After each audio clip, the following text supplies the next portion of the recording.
Traveling northwards on our way to Lori, one of the 10 Marses, or provinces of the country, the horizon widens spectacularly. It is a stunning area, enhanced by the Bazoum Mountains, that soften the cold winds coming from neighboring Georgia and provide an appropriate climate for camping in the midst of a comforting solitude. If such outdoor adventure is not for you, this luxurious hotel is the ideal alternative for enjoying an unforgettable vacation.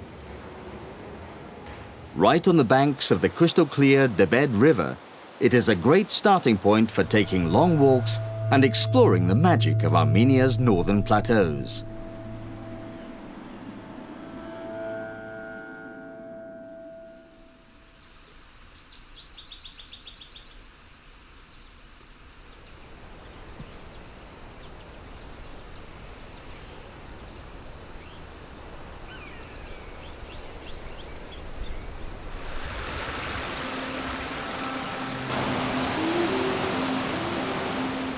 Sheltered by the farmlands of Lori Berd, which was already an ancient settlement in the 2nd and 3rd centuries BC, we see the religious symbols announcing our arrival at a fortress that was once the emblematic defense fortification of the capital of the kingdom of Tashiz Zoraget. A vast domain that in the year 989 AD included territories of present-day Armenia, parts of Azerbaijan and Georgia. Fort Lori has the enchanting characteristic of the medieval enclaves, and even though it is practically in ruins, we can still recognize the inaccessibility that characterized it more than 10 centuries ago. A new surprise awaits us in Odzun.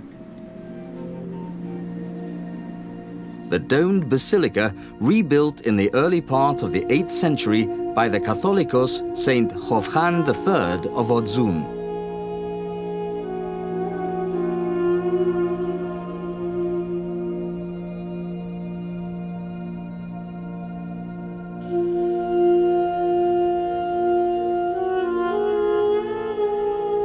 In addition to its successful conservation, this church is a sanctuary of great artistic value to Christianity, because its walls are believed to house the oldest known image of Jesus with the Virgin, carved in stone.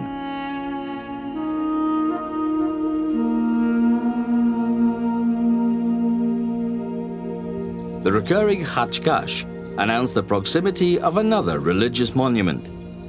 In this case, it is the Sanahin Monastery, near the town of Alaverdi. Once again, when contemplating its complex internal structure, the very high quality of the religious buildings developed in Armenia between the 11th and 13th centuries becomes evident.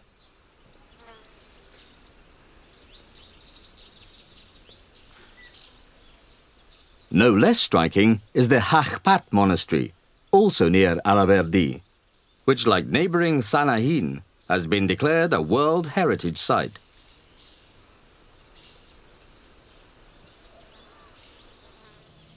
The most characteristic carvings are the Armenian crosses, which usually have a trilobed ending on the upper and lateral arms, and no two of which are alike. The cross of Hashkar is almost always a living cross, with foliage growing out of its base, a symbol of life and rebirth, or resurrection after death. The Patarak, or Divine Liturgy, is about to start in the monastery.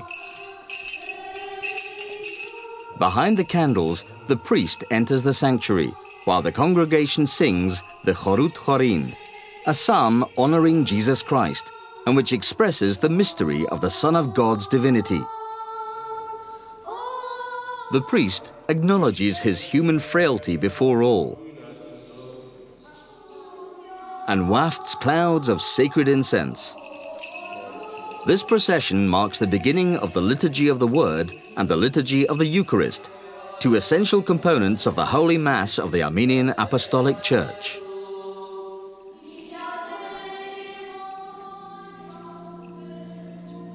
On the outside, it looks just like another monastery. However, the fortified compound of Achtala is home to one of the jewels of the Tumanyan region.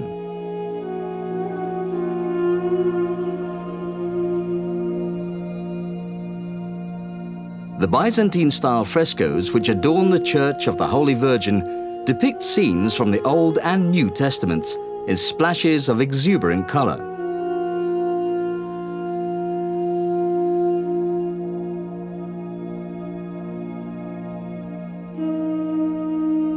A long list of Christian saints, such as Cyril of Alexandria, Eusebius of Caesarea, Basil the Great, Clement of Rome, or Gregory the Illuminator, decorate the walls and domes of an unique church which is skillfully surrounded by a wall of basaltic rock.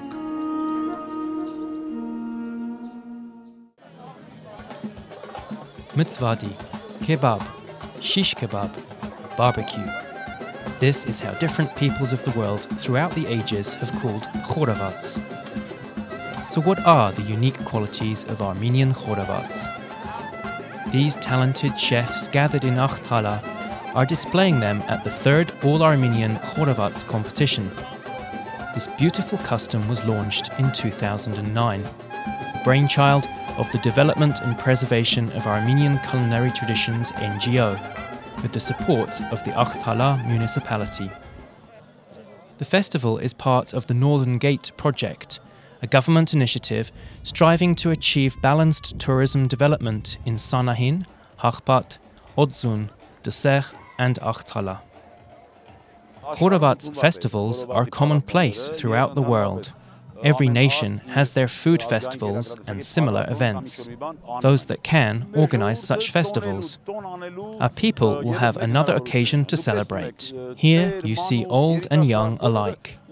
They come here and have a good time. In previous years, foreign chefs also participated in the festival.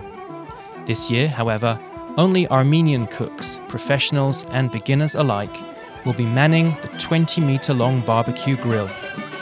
They represent various restaurants and educational institutes. Each has come ready to present a new khoravats recipe offering a unique and unrepeatable flavor. I am convinced that such khoravats hasn't been seen elsewhere. It's a first, and I created it. It's never been served to the public before today. I waited especially for the Khoravats festival to premiere this dish of stuffed liver and amaze the guests. The chefs preferred not to reveal their professional tricks of the trade, but they did say that the secret to preparing a really flavorful dish lies in the spices used and cooking at the right temperature. They added that the most important of all is that the meat must be purchased by the person doing the cooking. Today, we have decided to amaze your taste buds with an egg khoravats and a beef-chicken combo khoravats. We have a wonderful special sauce. I can't reveal the ingredients. Taste it and you'll see what I mean. Once upon a time, there were different and interesting khoravats dishes prepared in Armenia's villages, unique to that region. This festival offers chefs an opportunity not only to prepare new dishes, but display anew the old recipes as well. A few interesting traditional recipes have been revived. For example, we have the famous Urfa khoravats, a fascinating meat and eggplant combination. Not to be overlooked is the musaler meatball khoravats and a flat dish called dracht. Of course, we have all these new variations to sample as well. Each cooking crew has 1 hour to prepare several varieties of khoravats. Jury members then sample the food and judge according to the categories: best appearance, creativity, flavor, and best traditional khoravats. We always quote the old saying about food and work being inseparable. Here, the two have joined wonderfully. We haven't only come here to eat, but to express our joy and respect through dance and song on the occasion of the 20th anniversary of this new republic. The festival comes to a close with the awards being handed out to the winners. But as the organisers are quick to point out, this isn't just a competition. What's important isn't who won or lost, but rather the spirit of camaraderie, of participating in a unique event that aims to infuse the traditional Armenian dish of khorovats with exciting new flavors and aromas.